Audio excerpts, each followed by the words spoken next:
Page 134, Plutarch writes in his essay on the AI at Delphi, revealing as much Orphic secret doctrines as he dares.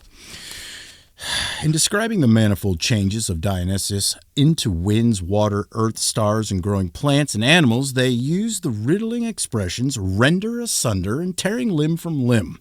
And they call the god Dionysius or Zagreus the torn, or the night sun, or the impartial giver, and record various destructions, disappearances, resurrections, and rebirths, which are their mythographic account of how those changes came about. The Guion knew Hercules to be another name for Ogma Sunface. The inventor of the Ogman alphabet is made perfectly clear in his eulogy on Urkwulf. Nope. Is it Ericle? It's Urkwulf, where the alphabet figures as the 4 pillars of 5 letters each that support the whole edifice of literature. The earth turns, so night follows day. When lived the renowned Urkwulf, chief of baptism, Urkwul, I can't say his name. I'm going to say Urkwulf, said he did not take account of death. The shield of Mordai by him was broken. Urkwulf placed in order, impetuous, frantic, 4 columns of equal height, red gold upon them, at work not easily to be believed, easily believed it will not be. The heat of the sun did not vex him, none went nearer heaven than he went. Urkwulf, the wall breaker, thou art beneath the sand, may the Trinity give thee a merciful day of judgment. The shield of Mordai, is a reference to the famous Battle of Catterick Bridge in the late 6th century A.D.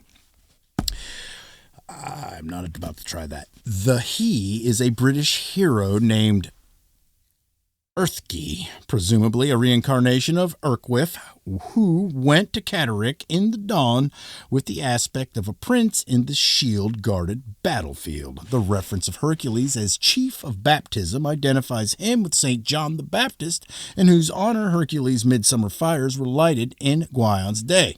As Sir James Fraser points out, Midsummer Day was always a water as well as a fire festival.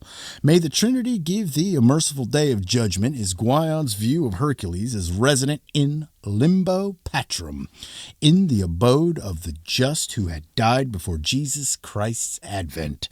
Baptism was not, of course, invented by the Christians. They had it from St. John, and he had it from the Homero-Baptists, a mysterious Hebrew sect usually regarded as a branch of the Pythagorean Essenes, who worship Jehovah in his sun god aspect. It should be observed that the devotees of the Thracian goddess Katito, the mother of the Cottians, had employed mystagogues called Baptists. Whether this was because they baptized the devotee before the orgies or because they were charged with the ritual dyeing of clothes or hair is disputed, and that both the ancient Irish and the ancient British used baptism before the Christians came. This is recorded in the Irish tales of Conall Durg and Conall Cernach, and the Welsh tale of Gwy of the Golden Hair. Taliesin's name in Welsh means radiant brow, a characteristic of Apollo's, but the tall symbol is often present in the primitive names of Hercules. In Crete, he was Talus, the man of bronze, who Medea killed. In Pelasgia, he was the tortured Tantalus, from whose name the word tantalize derives.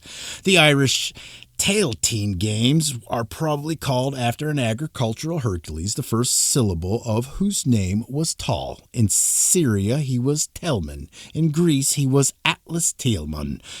And Atlas, like Telamon, was derived from the root tla or tal, which contains the sense take upon oneself, dare, and suffer.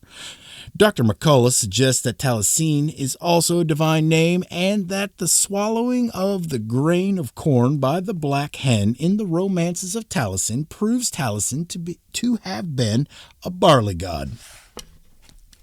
How long was that? That's only 4 minutes. The time has now come to draw closely around the thicket where the roebuck is known to be harbored. And here is a haunting song from Guyon's poem, Anger Siverjagogdwad. Bumtrich yim Bumtrich yim minyed, bumskiff min raw, bumball yin law. I have been a roebuck on the mountain, I have been a tree stump in a shovel, I have been an axe in the hand. But we must transpose the lines of the couplet because logically the axe comes first when the tree is cut down, and one cannot put the oak stump into one's shovel unless it has been reduced to ashes, which are afterwards used to fertilize the field. So, I have been a roebuck on the mountain, I have been an axe in the hand, I have been a tree stump in a shovel. If one looks carefully again at the names of the 15 consonants of the Boboloth or the Babalota, one notices clear correspondences with Greek legend. Not only Taliesin with Talus and Telamon with Telamon, but Morio with the Moray, the three fates, and Calep with Calypso, daughter of Atlas, whose island is Ogygia, placed by Plutarch in the Irish Seas, was protected by the same very enchantment of Morgan Le Fay's Avalon, Cerdiwin's Cercity, and Nima of the Golden Hair's Land of Youth.